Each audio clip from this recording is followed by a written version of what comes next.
পরিবারে নারীদের সারা বছরের থেকে রোজায় অনেক বেশি ধকল সইতে হয়। সংসার এবং অফিসের বিভিন্ন কাজের সঙ্গে তাদেরকে রোজা রাখতে হয়। আর রমজানে তো অবশ্যই শারীরিক ও মানসিক দুইভাবে নারীকে সুস্থ থাকতে হবে। তাই শারীরিক সুস্থতার জন্য রমজানে প্রতিটি নারীর উচিত তার নিজের সঠিক খাদ্যাভ্যাস, পর্যাপ্ত ঘুম, রুটিন অনুসারে দৈনন্দিন কাজের প্রতি যত্নশীল থাকা। রমজান মাসে নারীদের ফিট থাকার টিপস: নিজেকে হাইড্রেটেড রাখুন। ইফতারের সময় প্রচুর পানি, ফলের শরবত, অন্যান্য তরল যেমন ডাবের পানি, ভেষজ চা, দুধ খেতে পারেন।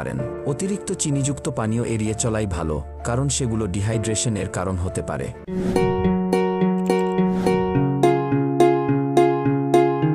পুষ্টিকর খাবার বেছে নিন।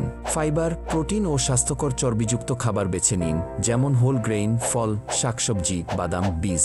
এই খাবারগুলো আপনাকে সারাদিন পূর্ণ ও প্রাণবন্ত রাখবে। চিনিযুক্ত ও প্রক্রিয়াজাত খাবার এড়িয়ে চলুন। চিনি, প্রক্রিয়াজাত কার্বোহাইড্রেট বা আল্ট্রা প্রসেস ফুড খাওয়ার ফলে ব্লাড সুগার বেড়ে যায়, যা ক্ষুধা বৃদ্ধি ও ক্লান্তির কারণ হতে পারে। রমজান মাসে এই খাবারগুলো এড়িয়ে চলুন এবং খাওয়ার সময় স্বাস্থ্যকর খাবারগুলো বেছে নিন। ধীরে ধীরে খাবার খেতে হবে। খাওয়ার সময় আপনি তাড়াহুড়ো না করে সময় নিয়ে নিন এবং প্রতিটি খাবারের স্বাদ বোঝার চেষ্টা করুন। খুব তাড়াতাড়ি করে খাওয়া হজমের সমস্যা এবং অতিরিক্ত খাওয়ার কারণ হতে পারে। নিয়মিত ব্যায়াম করুন।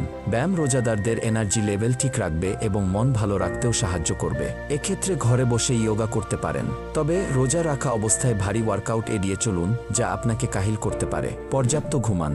ঘুম আপনার শারীরিক ও মানসিক স্বাস্থ্যের জন্য অপরিহার্য। প্রতি রাতে 7 থেকে 8 ঘন্টা ঘুমানোর চেষ্টা করুন এবং প্রয়োজনে দিনের বেলা বিশ্রাম নেওয়ার কথাও বিবেচনা করুন। যারা রোজা রাখেন তারা গরমে ঘর থেকে কম বাইরে বের হওয়ার চেষ্টা করবেন, কারণ প্রখর রোদে বেশিক্ষণ থাকলে মাথা ঘুরে যেতে পারে। চা কফি পান না করাই মঙ্গল। এতে করে দেহে পানি শূন্যতা দেখা দিতে পারে। চা কফির স্থলে বিভিন্ন ধরনের ঠান্ডা পানীয় পান করুন।